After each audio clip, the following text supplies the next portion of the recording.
देश की आज़ादी के 75वें वर्षगांठ पर पूरा देश अमृत महोत्सव मना रहा है। ऐसे में युवा पीढ़ी इस आज़ादी को कैसे देखते हैं और इस आज़ादी के भाव क्या है, इन युवाओं से ही जानेंगे। इस समय मैं मौजूद हूँ रांची के रिम्स हॉस्पिटल परिसर में, जहां जेडीए के लोग या कह सकते हैं जूनियर डॉक्टर एसोसिएशन के जो डॉक्टर्स हैं, जो स्टूडेंट हैं, वो हमारे साथ मौजूद है। इन लोगों से बात करेंगे कि देश के आज़ादी के कह सकते हैं 75 वर्ष बीत गए और आज इस आज़ादी को वो कैसे देखते हैं।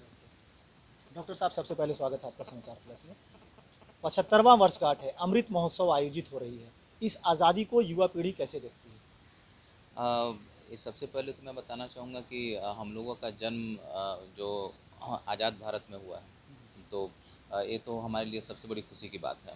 और ये 75वीं वर्षगांठ है जो हम लोग उत्साह से मना रहे हैं, और साथ ही साथ जो अभी अमृत महोत्सव चल रहा है उसे भी हम लोग बहुत अच्छे से मना रहे हैं। नो डाउट कहीं ना कहीं हमारे छोटी बहुत कमियां जो हैं वो स्टिल हैं हमारे पास, लेकिन इस वर्षगांठ पे हम लोग और इस महोत्सव पे हम लोग पूरे जो युवा हैं वो मिल के उस सब को, जितनी भी कमियां हैं उसको दूर करने के साथ साथ में भारत को और अग्रसर रास्ते की ओर ले जाने का शपथ लेंगे।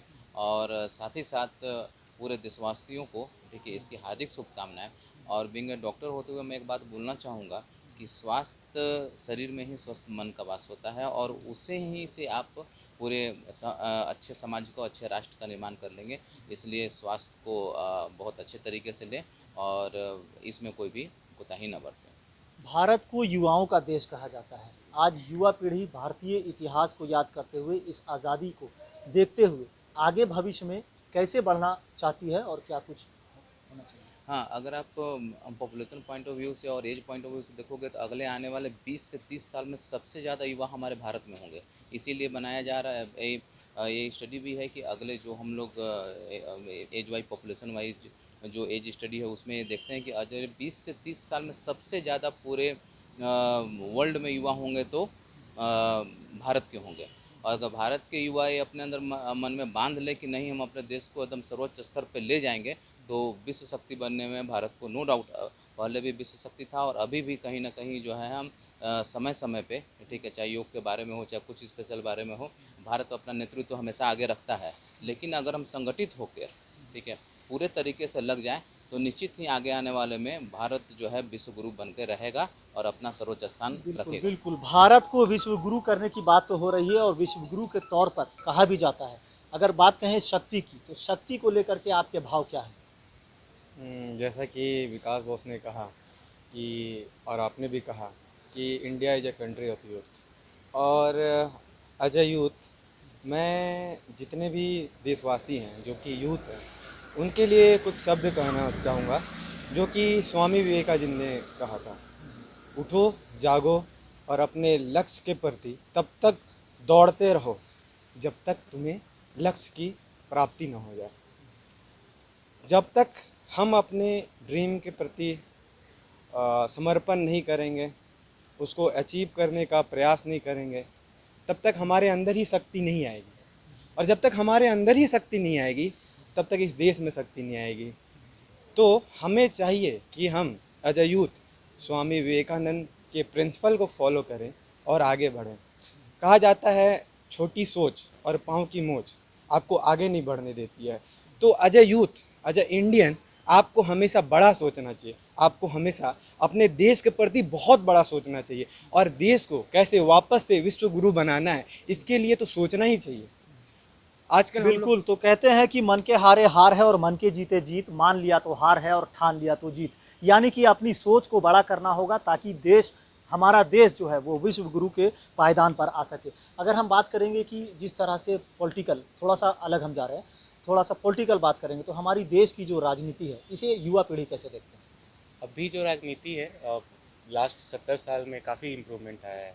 अब अभी जो राजनीति है वो देश को, पूरे देश को देखते हुए किया जा रहा है। पहले क्या था कि जाति के आधार पर और राज्य के आधार पर ऐसे राजनीति होती थी। अभी पूरे देश को मिलाकर राजनीति हो रही है, तो ये थोड़ा सा इम्प्रूवमेंट है पहले से। स्वास्थ्य की बात कर ली हमने, राजनीति की बात कर ली, अब बात करते हैं शिक्षा। तो शिक्षा देश में कितना महत्वपूर्ण है और ये किस स्तर पर जा रहा है, आप क्या मानते हैं? किसी भी देश के प्रगति के लिए तीन चीज़ बहुत ज़रूरी होता है। एक अर्थव्यवस्था, एक शिक्षा व्यवस्था और एक होता है कि उस जनसंख्या जो जितने जनता है उनके सामूहिक शक्ति से चलता है। तो शिक्षा एक बहुत बड़ा महत्वपूर्ण चीज़ होता है जो पूरे देश की प्रगति के लिए। अब जैसे अभी के समय में देख रहे हैं कि शिक्षा में जैसे बहुत प्रगति दिखाई दे रहा है, तो शिक्षा जितने ज़्यादा लोग शिक्षित रहेंगे, जितना ज़्यादा लोग पढ़े लिखे होंगे, उतना ही ज़्यादा हम लोग अर्थव्यवस्था भी ठीक कर पाएंगे और उसके साथ साथ हम लोग की नई पीढ़ी और नया जो भी हम लोग का प्रगति कर सकते हैं उसमें हम लोग बहुत ही महत्वपूर्ण भूमिका निभा सकते हैं। बिल्कुल, तो शिक्षा किसी भी देश, किसी भी राज्य, किसी भी समाज के उन्नति के लिए बड़ा ही महत्वपूर्ण चीज़ है। ऐसे में अब हम बात करेंगे कि देश की आबादी या कह सकते हैं आधी आबादी कही जाने वाली महिलाएं जो क्या सोचती हैं इस आज़ादी को लेकर और कैसे इस आज़ादी को देखते हैं। खासकर आप भी युवा हैं, युवती हैं, कैसे देखते हैं? सबसे पहले तो मेरी तरफ से सभी को स्वतंत्रता दिवस की हार्दिक शुभकामनाएं। इस चिकित्सक होने के नाते मैं एक चीज़ कहना चाहूँगी, सबसे पहले आप अपने स्वास्थ्य पर ध्यान दें। हमारा कर्तव्य है कि हम लोग इस देश को दुख से रहित करें, उन लोग को सारे मरीजों को दुख से मुक्त करें। लेकिन ये जिम्मेदारी सिर्फ हमारी नहीं है, आप लोगों की भी है। आप लोग अपने स्वास्थ्य का ध्यान रखेंगे तभी हम लोग कुछ कर पाएंगे, क्योंकि सिर्फ एक के काम करने से नहीं होता है। और हम लोग अगर कोई चीज़ निश्चित कर लेते हैं तो वो ज़रूर पूरा होता है। जैसा कहा भी गया है, खड़ा रहा जो अपने पद पे, लाख मुसीबत आने में, मिली सफलता जग में उसको जीने में मर जाने में। तो आप अपने कर्तव्य, अपने स्वास्थ्य को ध्यान रखते हुए स्वतंत्रता दिवस मनाएं। बिल्कुल, बड़ा सही कहा आपने। अच्छा, ये कहेंगे कि 75 वर्ष हो गए, आपके भीतर से भी तो कुछ भाव आता होगा कि देश की आज़ादी में युवा क्या भाव रखते हैं? सबसे पहले तो स्वतंत्रता दिवस की हार्दिक शुभकामनाएं सबको। फिर हमारा जो युवा है, हमारा युवा ही हमारे देश का भविष्य है। तो हमारे युवा को पढ़ाना, उन्हें अच्छा स्वास्थ्य देना, यह हमारी जिम्मेदारी है। हमारी यह जिम्मेदारी है कि हम उन लोग जो पिछड़े वर्ग के लोग हैं उन्हें जागरूक कर सकें हर तरह से, चाहे स्वास्थ्य के लिए भी और शिक्षा के लिए भी।